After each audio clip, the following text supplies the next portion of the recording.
Hello दोस्तों, राधे राधे।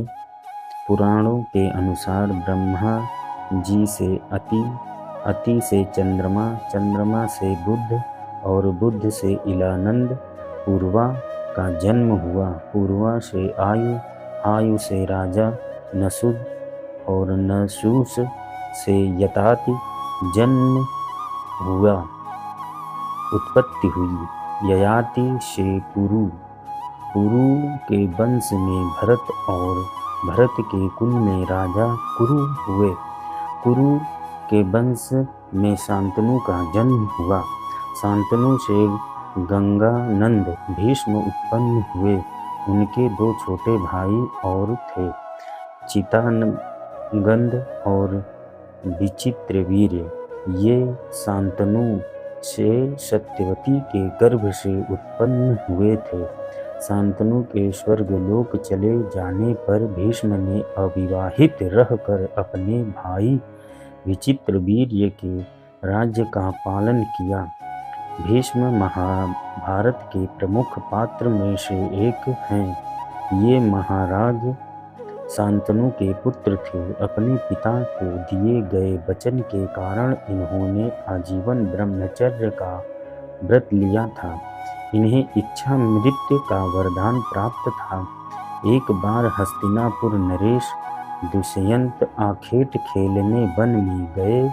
जिस one में वे शिकार के लिए गए थे, उसी वन में कर्णव ऋषि का आश्रम था। कर्णव ऋषि के दर्शन करने के लिए महाराज दुष्यंत उनके आश्रम पहुंच गए।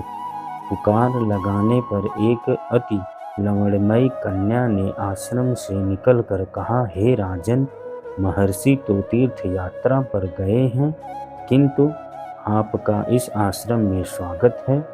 उस कन्या को देखकर महाराज दुष्यंत ने पूछा, बालिके, आप कौन हैं? बालिका ने कहा, मेरा नाम शकुंतला है और मैं कर्णव ऋषि की पुत्री हूँ। उस कन्या की बात सुनकर महाराज दुष्यंत आश्चर्यचकित होकर बोले, महर्षि तो अजन्म ब्रह्मचारी हैं, फिर आप उनकी पुत्री कैसे हुई? उनके इस प्रश्न के उत्तर में शकुंतला ने कहा, वास्तव में मेरे माता पिता मेनका और विश्वामित्र हैं। मेरी माता ने मेरे जन्म होते ही मुझे वन में छोड़ दिया था, जहाँ पर शकुंतला नामक पक्षी ने मेरी रक्षा की, इसीलिए मेरा नाम शकुंतला पड़ा। उनके बाद कर्णव ऋषि की दृष्टि मुझ पर पड़ी और वे मुझे अपने आश्रम में ले आए। उन्होंने ही मेरा भरण पोषण किया।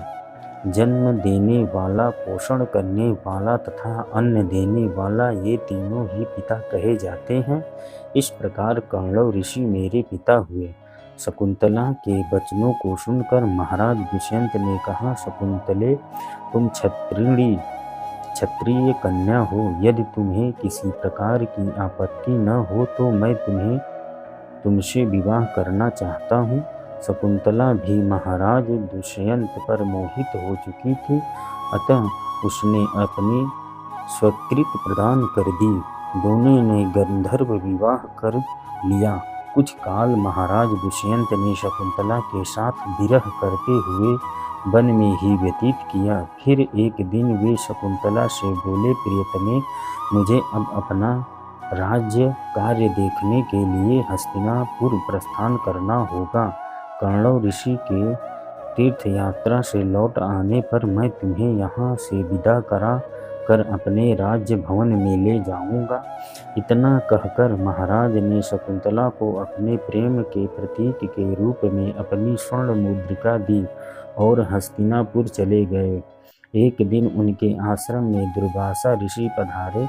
महाराज दुष्यंत के विरह में लीन होने के कारण शकुंतला को उनके आगमन का ज्ञान भी नहीं हुआ और उसने दुर्वासा ऋषि का यथोचित स्वागत सत्कार नहीं किया।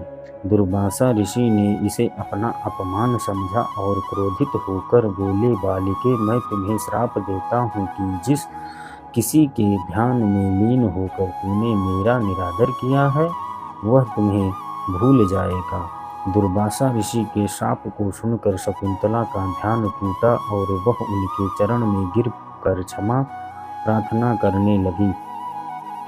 शकुंतला के क्षमा प्रार्थना से द्रवित होकर दुर्वासा ऋषि ने कहा, अच्छा, यदि तेरे पास उसका कोई प्रेम चिन्ह होगा तो उस चिन्ह को देख उसे तेरी स्मृति हो आएगी।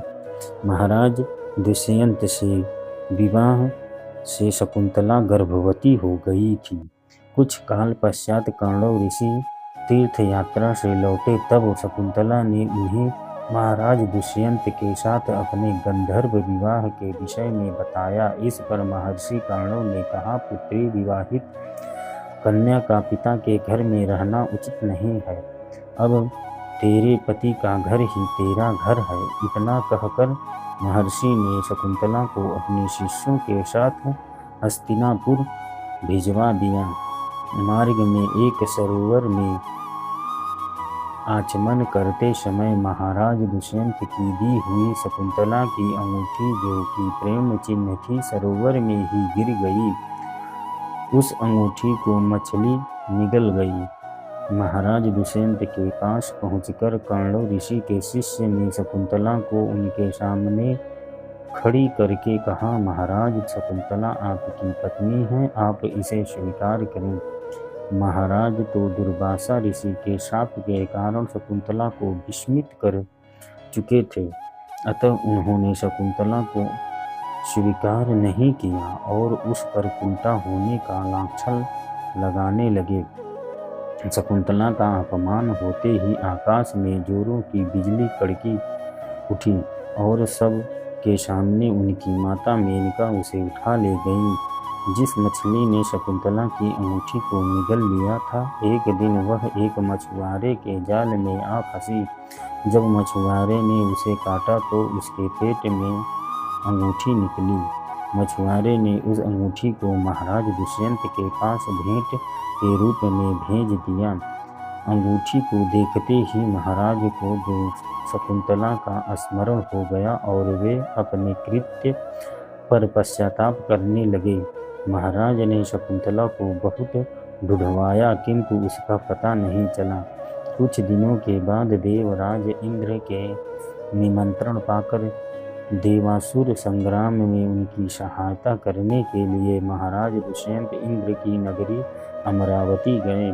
संग्राम में विजय प्राप्त करने के पश्चात जब वे आकाश मार्ग से हस्तिनापुर लौट रहे थे, तो मार्ग में उन्हें कश्यप ऋषि का आश्रम दृष्टिगत हुआ। उनके दर्शन के लिए वे वहां रुक गए। आश्रम में एक सुंदर बालक एक भयंकर सिंह के साथ खेल रहा था। मेनका ने शकुंतला को कश्यप ऋषि के पास लाकर छोड़ा था तथा वह बालक शकुंतला का ही पुत्र था। उस बालक को देखकर महाराज के हृदय में प्रेम की भावना उमड़ पड़ी। वे उसे गोद में उठाने के लिए आगे बढ़े तो शकुंतला की सखी चिल्ला उठी, हे भद्र पुरुष, आप इस बालक को न छुएं, अन्यथा आपकी भुजा में बंधा काला डोर सांप बनकर आपको डस लेगा। यह सुनकर भी दुष्यंत स्वयं को रोक न सके और बालक को अपने गोद में उठा लिया। अब सखी ने आश्चर्य से देखा कि बालक की भुजा में बंधा काला गांडा पृथ्वी पर गिर गया है। सखी को ज्ञान था कि बालक को जब कभी भी उसका पिता अपनी गोद में लेगा, वह काला डोर पृथ्वी पर गिर जाएगा। सखी ने प्रसन्न होकर समस्त वृत्तांत शकुंतला को सुनाया। शकुंतला महाराज दुष्यंत के पास आई। महाराज ने शकुंतला को पहचान लिया। उन्होंने अपने कृत्य के लिए शकुंतला से क्षमा प्रार्थना किया और कश्यप ऋषि की आज्ञा लेकर उसे अपने पुत्र सहित अपने साथ हस्तिनापुर ले गए।